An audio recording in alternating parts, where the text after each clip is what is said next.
Hello and welcome to Then What Happened. A lot of things, a lot of creatures, a lot of people in this world are strong. They have strength. And we notice physical strength. We see it in sports and competition. We understand that some people are physically stronger than others. Sometimes strength is associated with size or someone being big and strong. We say that phrase in English a lot. That person is big and strong. A tree might be big and strong. An animal might be really strong. When you go to the zoo and you see things like the elephant, you see the strength, the muscle. You see animals that are known for speed, like the cheetah, and the strength that's involved there.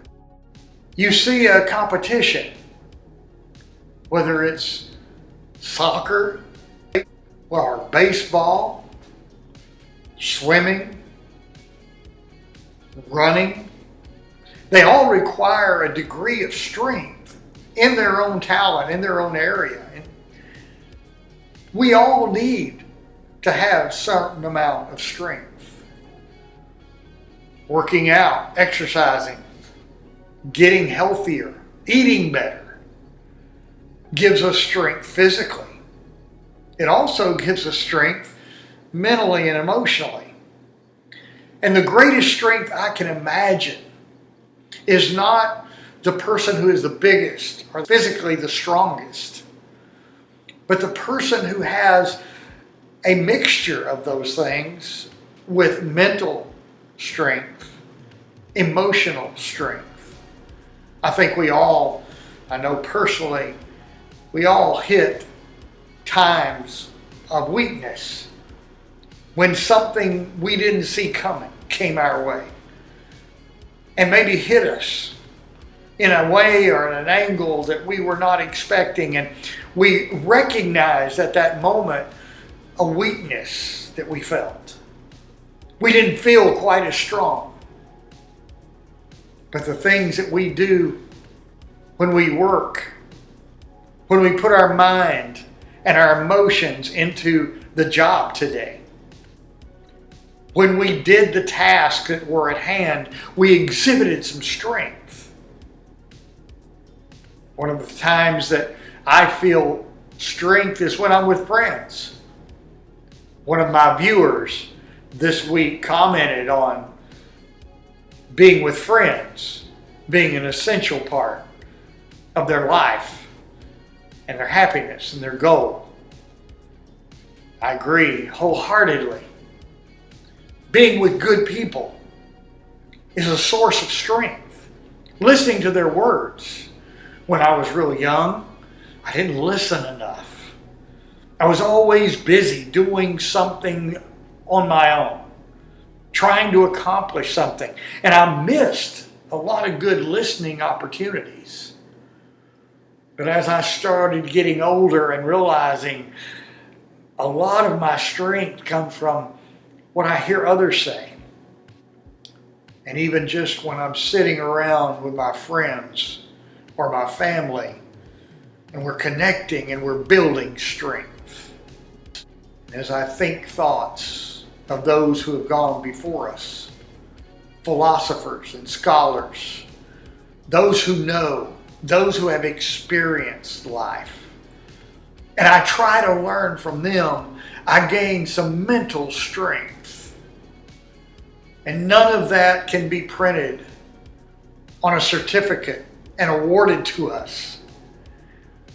Mental and emotional strength come from a life that is focused on what is right and good and beneficial to one another. And as we share that, I think that's what a lot of this is about. We share where we can and when we can to exchange a little strength, to share points in life. I was very young in college, working as hard as I could to pay everything I needed to pay. So I was going to college and I was working a job, and one of the jobs I got into working was some construction, remodeling. And I remember an old man, Mr. Lowry, I'll never forget his name, because when I saw him, I thought, this old man can't work. He's skinny and he looks weak, and he is very old. He was even older than I am now. And I looked at him thinking, he's going to just stand around and watch us work. But when I got on the job with this man, Mr. Lowry could work harder than any of us there. He did more, and he did it faster. He climbed the ladders. He carried heavy loads. He ran the machinery. He did everything necessary for that job. And he was strong. And I asked him one day, Mr. Lowry, how old are you? And he said, how old do you think I am? And I said, man, you work like a 30-year-old. He said, I'm 71. He was my hero at that point. And I realized the strength that he had was not all physical, although he had a lot of physical strength. But from the inside, he was motivated and pushed by a force I couldn't see, by a motivation that was his heart was strong, his emotions were strong, his mind was strong. He could think of what to do next and how to go about it without much delay. So strength. Work on it. Think about it. Put your mind to it and your heart to it, your body to it.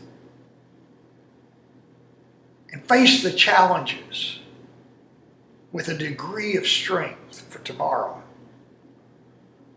And keep enough to share. Thank you for joining us on Then What Happened? Comment, like, subscribe. We'll see you next time. Have a great day.